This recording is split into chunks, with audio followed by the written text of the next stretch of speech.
여러분 안녕하십니까? 이충건입니다. 오늘은 홍석준 전 국회의원님이자 계명대 특임 교수님을 모시고 현 경제 상황에 관한 토론 시간을 갖도록 하겠습니다. 먼저 바쁘신 중에도 이 자리에 참석을 해주신 홍석준 전 국회의원님께 감사의 말씀을 드리겠습니다. 안녕하십니까? 예. 예, 우리 이충건 TV 시청자 여러분 반갑습니다. 이곳 이충건 우리 원장님 서재에서 두 번째 촬영을 하게 된 것 같습니다.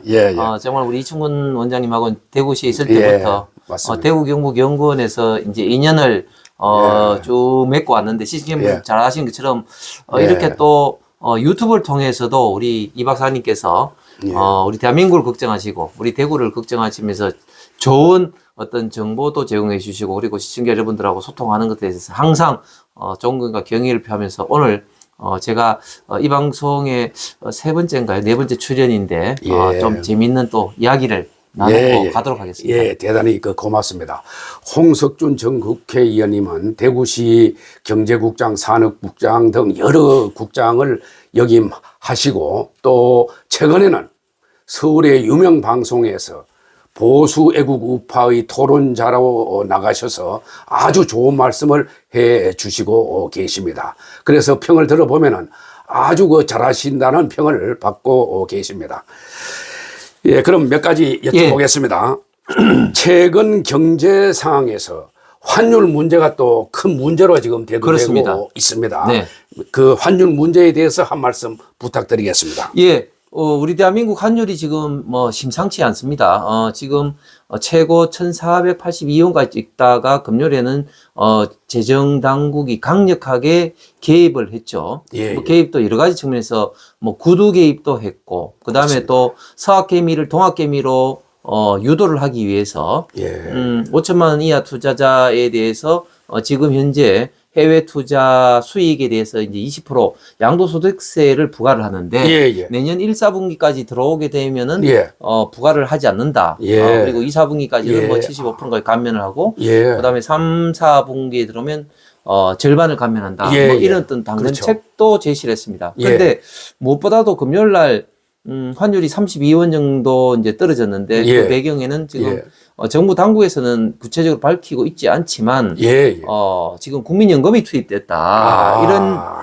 이야기가 들리고 있습니다. 그런데 정말 위험천만한 것이 국민연금이라는 게 우리 대한민국 국민들의 노후의 최후의 안전자산, 최후의 수문장 아니겠습니까? 맞습니다. 그런데 과연 이 국민연금을 환율 방어를 위해서 투입하는 것이 맞느냐? 이런 점에 대해서는 굉장히 비판적 시각으로밖에 볼 수가 없는데 그만큼 지금 정부 당국에서는 이 환율로 인한 어떤 심각성에 대해서 지금 느끼고 있기 때문에 여러 가지 동원 가능한 수단을 다 쓰고 있지 않냐 생각합니다. 그래서 지금 이제 여론을 들어보면은 환율이 1,500원 그 이상이 되면은 우리 경제에 큰 부담이 될 것이다. 이렇게 보고 있고 그런 면에서 이제 정부에서도 그걸 아는지 1,500원 선을 막기 위해서 아마 국민연금을 투입시키는 걸로 아마 그런 생각이 듭니다. 근데 저는 지금 이제 문제가 크게 보면 이제 두 가지 문제라고 볼 수 있는데요.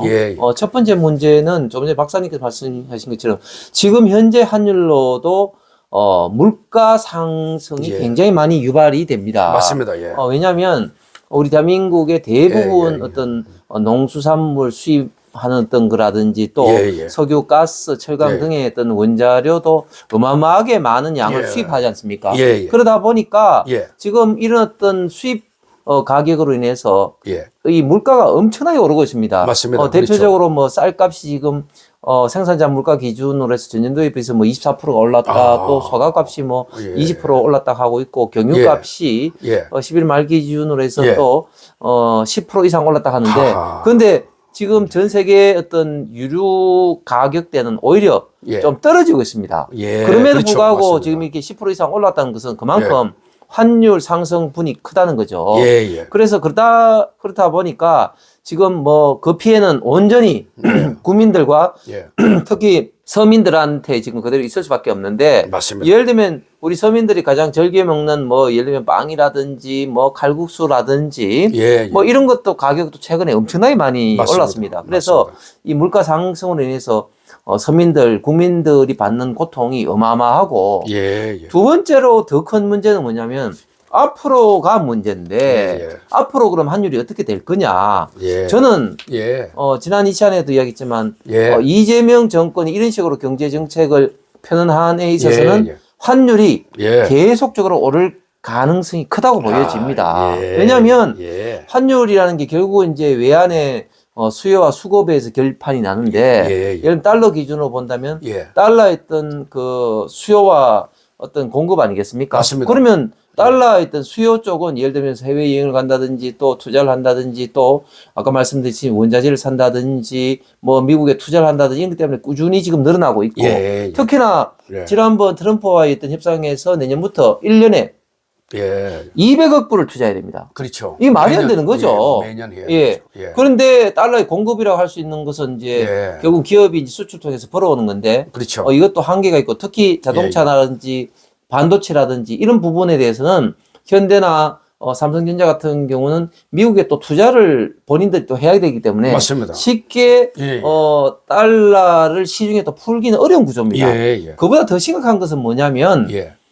달러 어떤 공급의 가장 큰 게 결국은 어떤 해외 어떤 관광객이 많이 늘어난다든지 특히 외국 투자 기업이 많이 늘어나야 되는데 예, 예. 지금 외국 투자 기업이 맞습니다. 그게. 지금 많이 줍니다. 그렇죠. 통계 보면 마이너스 17%입니다. 맞습니다. 왜 주느냐? 예, 그렇습니다. 아니 지금 뭐 노란봉투법이라든지 맞습니다. 이런 강성노조라든지 맞습니다. 또 뭐 최저임금의 상승이라든지 이런 것 때문에 그렇죠. 있는 외국 기업도 나갈 판 아닙니까? 그렇죠. 맞습니다. 상황이 이렇게 되다 보니까 예, 예. 다시 한번 정리하면 이재명 정권의 이런 경제 정책, 경제 기조로서는 예. 앞으로도 어떤 수단을 쓰더라도 결론은 환율이 오를 가능성이 크다. 이렇게 예. 참 예상이 되고 우려가 되는 거죠. 예, 잘 알겠습니다. 그리고 최근에 이제 장동혁 국민의힘 대표가 필리버스터를 24시간인가 그래 쭉 그렇습니다. 했고, 그 다음에 이제 민주당의 악법에 그 만드는 것이 도를 넘치고 있습니다. 그렇습니다. 먼저 그렇게 국민들이나 대학 교수들도 성명서를 내서 위헌이다. 내란 전담 재판부까지 이제 만들려고 지금 거의 통과시키고 있고, 그 다음에 이제 정보통신법도 바꾸어서 거짓 정보에 대해서는 최고 5배 정도 이래 부과시키는 걸로 이래 했는데 하여튼 이러한 악법을 많이 만드는데 최근에 와서 내란 전담 재판부 문제라든가 정보통신법 개정 문제 등에 대해서 한 말씀 부탁드리겠습니다. 예, 최근에 이제 그 장동혁 대표가, 정당 대표가 사상 처음으로 예, 그랬죠. 필리버스터를 했습니다. 예, 예. 거기다가, 최장 필리버스터 기록을 이제 깼습니다. 지금까지는 박수민 의원이 예. 17시간인데 이번에 예. 장동혁 대표가 24시간에서 예, 예. 최장 예. 필리버스터 기록을 세웠습니다. 예, 예. 저도 필리버스터를 해봤지만 예. 한 3번 정도의 고비가 옵니다. 첫 번째 1시간 정도 고비가 오고 5시간째 고비가 오고 10시간째 고비가 오는데 아, 예. 말같이 박사님도 24시간이라면 맞습니다. 그냥 힘들죠. 서 있기도 힘들잖아요. 맞습니다. 그런데 그냥 서 있는 것이 아니라 계속적으로 말씀하면서 이야기도 하고 또 앞에 뭐 김병주 의원이나 민주당 의원들이 뭐 항의도 하면서 예, 거기 이제 실강의도 해야 되고 하니까 예. 정말 24시간 한다는 거 정말 보통 정신력 예. 체력 아니고서는 못 합니다. 예, 예. 그런데 제가 언론 보다 보니까 어떻게 이제 그렇게 할 수 있느냐 하니까 이제 장동희 대표 이야기가 예. 뭐 초등학교 때 집이 가난해가지고 예. 이제 도시락 싸갈 돈이 없어서 계속해서 이제 집으로 가서 뛰어다니면서 밥 먹고 오는 과정에서 예. 뭐 체력을 체력이- 길렀다 뭐 예. 그런 뭐 이야기도 했습니다만 예. 어쨌든 하하. 이번 장동희 그렇구만. 대표의 24시간 필리버스터로 인해서 예. 저는 여러 가지 효과를 얻었다고 봅니다. 예. 첫 번째는 예, 예. 국민들이 사실은 정치에 무관심하기 때문에 내란 전담 재판부 법이라든지 정보통신망법 이런 어떤 예. 위험성을 잘 모릅니다. 예, 예. 그런데 예. 야당 대표가 예. 24시간이나 필리버스터를 하니까 예, 예. 국민들이 이게 무슨 문제가 있지 이렇게 예. 좀 관심을 가지게 했다. 예, 예. 그런 게 확실하게 이제 저는 도움이 됐다고 생각합니다. 예, 예. 일단 예. 내란 전담 재판부 같은 경우는 우리 대한민국의 가장 중요한 헌법적 질서가 예. 국민 주권 정부를 지키기 위해서 세 가지 크게 축이 있죠. 예. 하나는 자유민주주의, 맞습니다. 두 번째는 상권 분립, 그 다음에 법치주의입니다. 예. 그런데 내란 전담 재판부는 상권 분립과 법치주의를 예. 근본적으로 예. 부정하는, 맞습니다. 근본적으로 침해하는 굉장히 맞습니다. 위헌적인 위헌적이죠. 악법입니다. 예, 예, 왜냐하면 법치주의에 있어서 가장 중요한 게 사법부의 독립인데 맞습니다. 여기서 말하는 사법부의 독립은 조직 인사에 있어서 외부가 아닌 예. 대법원장이 지휘 관리를 하도록 되어 있습니다. 예, 예. 그런데 이 내란 전담 재판부법은 예. 처음에는 뭐 내란 전담 재판부 구성을 뭐 법무부 뭐 또 헌법재판소 뭐 등등이 하려고 하다가 이런 어떤 위헌 문제점을 뭐 모든 어떤 법조계 언론에서 제기를 하니까 예, 예. 이런 것을 좀 피하기 위해서 판사 회의를 통해서 구성한다 이런 예, 식으로 예. 이제 좀 바꾸긴 바꿨습니다. 예, 예. 그럼에도 불구하고 명백하게 위헌일 수밖에 없는 게 예. 그런 논리로 따지면 정부의 인사권을 예. 예. 대통령이나 장관이 하는 것이 아니라 예, 예. 노조한테 맡기는 겁니다. 아, 그렇죠. 말이 안 되는 거죠. 맞습니다. 예. 결국은 맞습니다. 대법원장과 법원장이 인사를 하지 못하게 하는 그 자체가 예, 예. 위헌일 수밖에 없고 맞습니다. 특히 법원 자체에 있던 그런 판단이라 아니라 이 입법부에서 밀어붙이는 것 자체가 예, 예. 상권 분립을 정면으로 위배한다. 예, 그렇기 예. 때문에 위헌이고 또 위헌 요소는 예. 유엔에서도 명백하게 규정을 하고 있습니다만은 법관을 배정할 때 무작위적으로 예. 랜덤하게 배정을 해야 됩니다. 그렇죠. 이게 왜 중요하냐면 그러니까 배정을 통해서 그렇죠. 어떤 특정 다른 사건에 분들이. 대해서 특정 판사 법관이 그렇죠. 배정되면 예. 솔직히 어떤 관계인지 그리고 봐주기 위해서 그렇게 될 수가 있으니까 그렇죠. 맞습니다. 이게 이제 무작위로. 랜덤하게 예, 무작위로 배정을 하는 게 맞습니다. 공정하고 중립적인 재판을 담보하는데 가장 중요한 원칙입니다. 예, 예. 그런데 이건 그게 아니라 사람을 예. 딱 정해놓고 재판을 한다는 것은 예, 예, 예. 이것은 명백히 위헌이기 때문에 내란 전담 재판부법은 정말 우리 대한민국의 상권 분립과 법치주의를 정면으로 맞습니다. 부정하고 위배하는 예. 위헌 악법이다. 그런 예. 측면 하나고 예. 그다음에 이제 정보통신망법 예. 개정안은 예. 저희가 이제 슈퍼 입틀막법이라고 하는데 예, 맞습니다. 이게 입틀막. 결국은 시행이 되게 되면 뭐 허위 조작 정보에 대해서는 손해액의 5배까지 예, 예. 그렇죠. 징벌적 과세를 예. 하겠다. 그렇죠. 징벌적 손해배상을 과세죠. 하도록 하겠다. 예. 이런 건데 예. 그런데 이게 왜 위험하냐면요. 예. 그러면 허위 조작이라는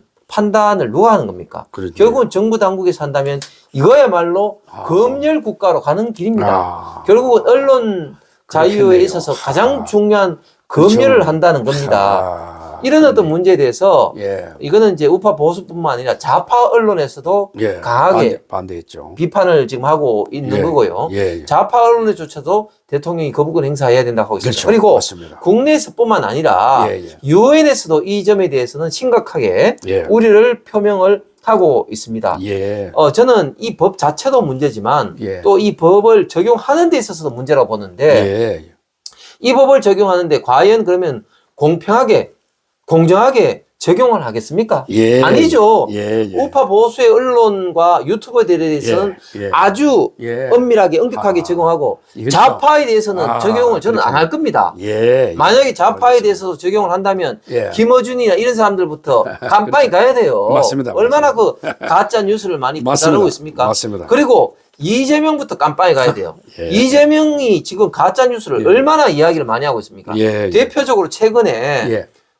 백혜령 경쟁이 막 주장을 예, 해서 예, 그렇죠. 이재명이 어떤 이야기를 했습니까? 예. 윤석열 정부 때 마약 수사에서 그렇죠. 수사 외압이 그렇죠. 있었으니까 예, 예. 백혜령 경정을 예. 임원정 동부지검 있는 그 그렇죠. 합수부 쪽에 합류시키라 함수키라 했죠. 지시를 했지 않습니까? 예, 예. 근데 결론은 어떻게 됐죠? 결론은 전혀 관련. 수사 외압이 없었다고 결론이 났지 않습니까? 예, 예. 그런데 거기에 대해서 대통령은 마치 수사 외압이 있었던 것처럼 예. 전제를 깔고 예. 백혜룡 경정을 합류시키라 했는데 예. 그런 허위 가짜 뉴스는 지금 이재명부터 대통령으로서 먼저 퍼뜨리고 있는 거 아니겠습니까? 예. 그러니까 예. 공정하게 이렇게 적용이 이제 되지 않게 되면 결국은 맞습니다. 반대 진영 비판하는 우파 보수 언론 유튜브들만 결국 탄압하는 예. 그런 도구가 될 가능성이 많기 때문에 예. 이 법은 절대 막아야 된다. 예. 그 저희들은 생각을 합니다. 그래. 그리고 요즘 보니까 참 재밌는 게 예. 그전에는 참 임은정 검사가 예. 좀 참 이상한 사람으로 보였는데 예. 요즘은 또 그래 안 보입니다. 아하. 왜냐하면 백혜령이 더 이상한 이야기를 많이 하고 하니까 임은정 검사장이 요즘은 또 그렇구나. 정상인처럼 보이고 있습니다. 예, 알겠습니다. 그런데 참 그 민주당의 최근 행태를 보면은 다수석의 그 의석을 무기로 해서 수많은 악법을 만들고 있습니다. 맞습니다. 그 뭐냐면은 잘 아시겠습니다만은 노란봉투법, 그 다음에 더 센 상법, 중대재해처벌법 이걸 만들어 놓고 외국인을 투자 유치하려고 하는데 어불성설이죠. 그것이 되겠습니까? 예. 예, 그래서 저는 이제 이런 생각도 해봅니다. 저도 뭐 대학에도 잠깐 이래 있어 봤는데 옛날에 이제 전국 6,300명 여명 교수로 이루어졌는 단체가 사회 정의를 바라는 전국 교수 모임인데 정교묘. 예, 정교모인데요. 네. 거기서도 이재명 정권의 악법을 무수히 많이 만들기 때문에 예. 정권 퇴출 운동을 해야 된다. 네. 뭐 이런 식으로 이제 성명서도 냈는데 네. 그러면 요즘에서 가만히 보면은 대학가도 조용하고 네. 대학생들도 이렇게 수많은 악법을 만드는 행태를 보고도 가만히 있고 또 대학에서도 뭐 정교모 교수 단체 이외에서는 조용한 이런 편인데 이러한 그 불의를 보고 가만히 있는 대학이나 학생들도 내가 보기엔 좀 그 이상하다 이런 맞습니다. 생각이 맞습니다. 들어갑니다. 맞습니다. 예, 예. 정말 자유는 그저 얻어지는 게 아니고 맞습니다. 또 적정한 어떤 그 핏값이 있어야 되고 또 감시받지 않는 권력은 결국은 이제 부패하고 독재화하기 마련이죠. 맞습니다. 예, 그렇기 때문에 예, 예. 뭐 자나 오를 가질 것 없이 예. 정부에 대한 비판은 당연히 있어야 되는데 예, 예. 참 우리나라는 희한한 게 우파 정권이 정권을 잡으면 그렇게 사소한 거 가지고도 비판을 하다가 맞습니다. 좌파 정부가 정권을 잡으면 정말 예. 나라가 이렇게 휘청휘청하는 사건에 대해서도 예, 사안에 그렇죠. 대해서도 그렇대요. 별로 비판하지 않습니다. 그게 윤석열 그게 정권 때 문제다. 만약에 이런 식으로 했으면 나라가 그렇죠. 어떻게 됐겠습니까? 그렇게 했습니다. 자, 맞습니다. 그런데 그나마 저는 예. 희망을 가질 수 있는 게 우리 젊은 층, 예. 특히 이제 2030을 중심으로 하는 우리 예. 청년층은 요즘 예. 이재명 정권, 민주당 정권에 대해서 굉장히 큰 비판의 목소리를 높이고 있습니다. 예. 그러다 보니까 예. 여론조사를 하면 예. 사실은 이제 우파 보수 20대가 우파 보수 성향을 가진 사람이 70% 이상, 예. 30대가 한 60% 이상입니다. 예. 예. 확실히 예. 탄핵 정국을 기점으로 해서 20대, 30대는 예. 우리 대한민국의 미래를 걱정하면서 우파 보수화되고 이분들은 예. 예. 뭐 자유대학이나 여러 어떤 단체를 중심으로 해서 예. 서울에서도 그리고 대구에서도 예. 집회를 아주 활발하게 합니다. 예. 아주 알겠습니다. 활발하게 합니다. 저도 그렇습니까? 예, 알겠습니다. 그 집회 현장에 이제 예. 가고 있는데요. 예. 그런데 문제는 예. 기성세대입니다. 아, 조금 전에 말씀하셨던 그렇죠. 것처럼 아. 일부 뭐 대학교의 이제 정교모도 그렇고 반대를 예. 하지만 예. 좀 지금 이런 어떤 심각성에 비해서는 좀 약하고 맞습니다. 더구나 우리 국민의힘 자체도 문제인데요. 예. 지금 장동혁 대표를 중심으로 해서 24시간 필리버스터를 했다고 하지만 예. 예. 과연 장동혁 대표가 당 대표로서 24시간 필리버스터 할 때 과연 몇 명이 예. 국회 그 본회의장을 지키고 있었느냐? 아. 별로 없었습니다. 하하. 그거 참 문제네요. 예. 또. 그리고 예. 또 왜 예. 장동혁 대표가 극우 유튜브들 뭐 윤어게인 세력과만 이렇게 하느냐? 왜 중도를 뭐 포용하지 못하느냐? 그렇게 비판적인 어떤 분들도 굉장히 많이 있죠. 있습니다. 예, 있죠. 우리 대구만 하더라도 주호영 의원 같은 경우 예. 얼마 전에 윤석열 전 대통령이 폭정을 거듭해서 예. 이제 탄핵 사유 충분했다. 예, 예. 이런 발언을 해서 완전히 난리가 났지 않습니까? 그렇죠. 그리고 문제가 어제도 많죠. 어제도 대구 시민들이 예. 조영 의원 사무실에서 수백 예. 명이 몰려가서 항의 예. 어떤 집회를 하기도 했습니다. 예. 예. 이런 식으로 예. 예. 당내 사항도 굉장히 문제가 많다. 예. 예. 그런데 장동혁 대표가 그나마 24시간 맞습니다. 필리버스터 하고 난 다음에 예, 예. 당내 그런 어떤 갈등 사항도 상당히 많이 좀 정리가 되고 예. 심지어 잘 한동훈 전 대표 같은 경우도 예. 뭐 이제 뭐 같이 싸우자 뭐 이런 식으로 뭐 화해의 손길을 지금 내밀고 있는 그런 상황 아니겠습니까? 예. 그래서 앞으로 예. 장동혁 대표가 이런 것을 이제 계기로 해서 예. 좀 더 강력한 리더십으로 예. 국민의힘이 단일 대우로 민주당과 더 좀 열심히 예. 싸울 수 있는 정당으로 예. 만들어야 된다. 예, 예. 그리고 지방선거 이기기 위해서 예. 개혁 혁신을 통해서 예. 좀 더 많은 좀 싸울 수 있는 사람, 그리고 예. 지금까지 싸웠던 사람, 특히 청년 세대가 더 많이 예. 당으로 이제 오도록 하고, 그리고 중진들은 자연스럽게 세대 교차가 되는 예. 그런 어떤 정당으로 예. 만들어 가야 된다고 생각합니다. 예, 잘 알겠습니다. 그리고 이제 최근에 그 민주당 국회의원들께서 도덕성 문제가 또 심심찮게 거론이 되는데요. 또 최근에는 김병기 원내대표의 도덕성 문제가 지금 신문지상에 많이 나오고 있습니다. 김병기 대표의 도덕성 문제에 대해서 한 말씀 좀 부탁드리겠습니다. 예. 김병기는 이제 끝난 것 같습니다. 아, 그래요? 예. 왜냐면, 그렇습니까? 예. 이게 어느 정도 심각하냐면, 오늘까지도 어떤 뉴스가 아하. 나오냐면, 예. 조선일보 같은 경우는 아하. 김병기가 이제 동작구거든요. 예, 예. 거기에 있는 구의원의 업무 추진비를 그 와이프 아내가 썼다. 아, 그 얘기도 나왔습니까? 예, 예. 아하. 이 보도가 나왔고요. 예. 또 어떤 보도가 오늘 또 나왔냐면, 예, 예. 김병기 이제 첫째 아들이 국정원에 근무하고 있습니다. 예, 예. 김병기도 물론 이제 또 국정원 출신이죠. 예, 예. 그걸 두고 또 국정원 아들이 들어갈 때, 예, 예. 그 이제 아내가 당시에 이제 국정원 기조실장에게 인사청탁을 했다. 예, 예. 그런 어떤 전화 녹음도 나와서 예, 예. 굉장히 큰 문제가 지난 서영교 의원과의 어떤 원내대표 경선 때도 문제가 됐거든요. 아. 그런데 예, 예. 그 아들이 국정원에 있으면서 예. 일을 하는 것을 그 보좌관들이 또 처리해줬다. 하하, 그것도 이런 문제가 있겠네요. 보도까지 나왔습니다. 이야, 그렇구나. 왜 이런 게 이제 나올 수밖에 없냐면 예. 지난 12월 달에 김병기 의원이 보좌관 6명을 일괄적으로 잘라버렸습니다.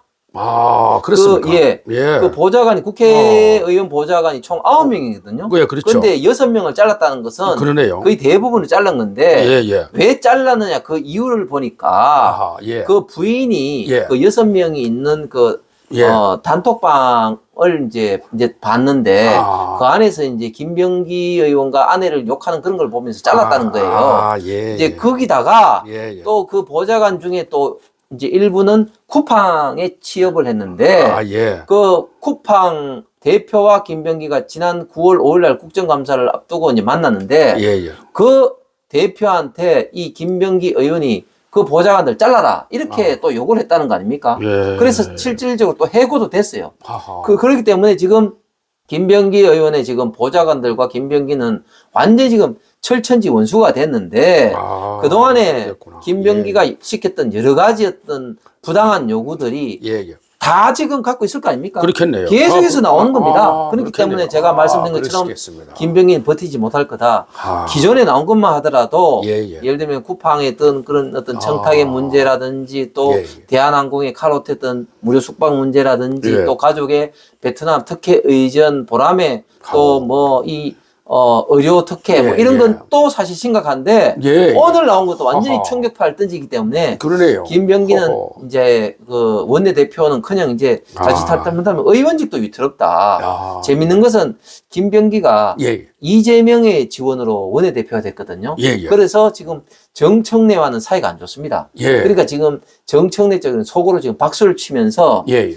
정청래가 지금 심각한 사안이다 하면서 지금 비판을 하고 있는 사안입니다. 그런 상황이구만. 그런데 예, 예. 김병기만 그러냐 민주당에 예. 민주당 의원들이 지금 도덕적 심각합니다. 도덕 예. 불감증이 야. 민주당 내에 지금 전염병처럼 지금 퍼져 있습니다. 예, 전염병처럼. 예. 자, 잘 알겠습니다. 병기 수리 갑질에 강순우가 있었지요. 예. 그다음에 또 문진석이 또 인사청탁이 있었죠. 아, 예. 또 최근에 또 전재수가 통일교로부터 예, 뭐 부정 받아가지고 건품 세편했죠. 수술했다는 그런 걸로 예, 지금 이제 수사를 수받고 있죠. 예, 예. 받고 있죠. 또 예. 장경태가 또 성추행으로 예, 해가지고 지금 맞습니다. 수사받고 있죠. 예, 예. 이게 지금 예. 문제가 지금 한두 문제가 아닙니다. 예, 그렇죠. 그래서 예, 예. 민주당 의원들에게 예. 도덕 불감증이 엄청난 무서운 예. 전염병으로 지금 이제 퍼져 있습니다. 예, 잘 알겠습니다. 그리고 최근 대구 경제의 상황과 이슈에 대해서 한 말씀 부탁드리겠습니다. 예, 우리 이충원 박사님께서 또 예. 뭐 이 분야 전공이시고 너무나 예, 예. 잘하시는 것처럼 예. 대구 경제 상황이 심각합니다. 예, 그렇죠. 예, 어느 정도 심각하냐면 예. 뭐 몇 가지 지표를 가지고 말씀드리면 일단 예. 인구가 급하게 빠지고 있습니다. 예. 그렇죠. 맞습니다. 경제도 사회도 예. 인구가 기본입니다. 그렇죠. 그런데 인구가 우리가 2011년도에 254만을 정점으로 찍고 예. 계속 그동안 좀 서서히 빠져오다가 2018년도부터는 이제 빠지는 단위가 예. 10,000명이 넘고 예. 있습니다. 그래서 작년에 이미 벌써 군위가 포함이 됐음에도 불구하고 대구 인구가 235만에 불과합니다. 그러니까 불과 그러네요. 15년 만에 그러시네요. 20만 이상이 그렇습니다. 빠진 것이죠. 예, 그러네요. 그 다음에 지금 재정적인 상황을 보면 예. 지금 내년에 이제 11조 7천억을 편성했는데 예. 지금 기체를 한 2천 몇백억을 지금 냈습니다. 예. 그런데 지금 재정 구조에서 예. 얼마나 지금 생각하느냐? 예. 복지비가 지금 40% 넘고 대중교통수단에 지원하는 게 지금 5,800억이 넘고 있습니다. 그래서 결국 앞으로 미래에 먹거리 투자하는 재원 자체가 굉장히 좀 심각하다. 특히 4호선이라고 불리는 엑스코 확장선 같은 경우도 지금 국비는 받았는데 지방비가 없어서 지금 돌려막기를 하고 있다. 지금 재정도 이런 상황이고 그 다음에 전반적인 이런 어떤 경제 상황을 보면 일단 민생 경제를 보면 아파트 미분양이 지금 8,000세대 가깝습니다. 최근 조금 줄어가지고 한 7,500세대 정도 되고요. 그 다음에 악성 미분양이라 불리는 중공업 미분양도 한 3,000세대 가까이 됩니다. 이러다 보니까 실물 민생 경제도 완전히 지금 이제 얼어붙어 있습니다. 그래서 대구 최대의 상권이라고 할 수 있는 동성로 상권도 4분의 1 정도가 지금 공실이 있을 정도입니다. 자, 그리고 각 산업별로 봤을 때 뭐 전통적인 자동차 제조 쪽은 뭐 그나마 그 정도 가고 있습니다만 또 가장 중요한 기계 금속 쪽은 지금 철강이 지금 잘 아시는 포스코부터 해서 엉망이니까 별로 상황이 지금 좋지 않고 있습니다. 그 다음에 지금 대구의 전통적인 섬유 산업 역시 지금 상황이 지금 좋지 않은 상황이죠. 그래서 지금 앞으로 대구를 먹여 살려야 될 ICT라든지 의료라든지 뭐 이런 부분은 아직까지 뭐 뚜렷하게 기대했던 만큼 성장세가 지금 오르지 않은 그런 어떤 상황인데 여기에 대해서 사실은 우리가 홍준표 시장 때 몇 년 동안 거의 허송생활을 했다. 예를 들면 대형 국책 사업도 저희가 그동안 딴 것도 사실은 별로 없다. 그런데 이에 반해서 민당 같은 경우는 특히 호남 쪽에 광주 전남 쪽에 대형 국책 사업마다도 최근에 나주에 인공 태양 사업이 확정되었고 그다음에 해남에 국가 AI 그 컴퓨팅 센터라는 몇 조짜리 멤버드 사업이 확정이 되었습니다. 그런 식으로 아주 집중적인 AI와 신재생 에너지에 대한 어떤 투자가 이루어지고 있는데 저희는 완전히 그런 어떤 그 정부 지원 사업에서 지금 소외가 돼 버렸다. 그래서 지금 여러모로 대구에 있던 밑바닥 그 민생 경제, 그 다음에 앞으로 미래 먹거리 이런 측면에서 대구가 굉장히 위기 상황에 지금 빠져 있습니다. 맞습니다. 그래서 저도 이제 이래 대구 경제를 장기적으로 한 30여 년간 분석을 해왔는데 보면은 제일 그 아쉬운 점이 역대 대통령이나 대통령을 4번이나 이래 배출을 했지만은 크게 참 유치한 것은 없다 이런 생각이 들어갑니다. 그 말은 뭐냐면은 과거에 16개 강력시도 중에서 가장 낙후한 지역이 강주하고 대구라고 했는데 강주에는 기아 자동차 본사를 김대중 정부 때 갖다 놓아서 지금은 강주 쪽에는 또 자동차 산업이 잘 나갑니다. 모든 분야가. 그랬는데 우리 대구 지역은 대통령은 많이 배출했지만은 국책 사업 하나 큰 거 하나 갖다 놓지를 못해 가지고 아직까지 이렇게 아주 그 성장률이 상당히 낮은 지역으로 이렇게 되고 있습니다. 그런 면에서 이런 국책 사업의 유치 이것도 상당히 중요할 것으로 보여집니다. 맞습니다. 저는 24년 공무원 생활을 하고 또 국회 생활을 했습니다만은 사실은 잘 아신 것처럼 이제 총 사업비 500억 이상의 사업들에 대해서는 정부가 예비타당 심사라는 심사 제도를 거치게 됩니다. 그렇죠.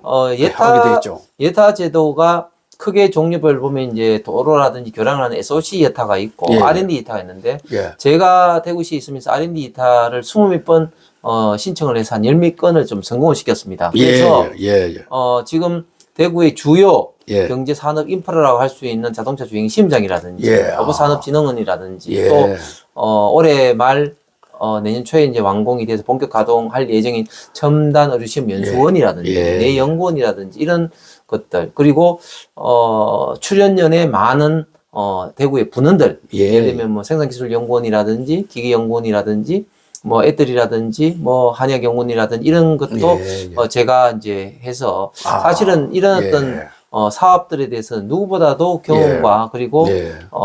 아이디어가 좀 있다고는 볼 수가 있는데 예. 좀 안타까운 것은 조금 전에 우리 박사님께서 말씀하신 것처럼 예. 과연 정권적 차원에서 우리 대구 경보를 해서 뭐 했나 예. 역사적으로 봤을 때 예. 박정희 대통령 때는 그나마 예.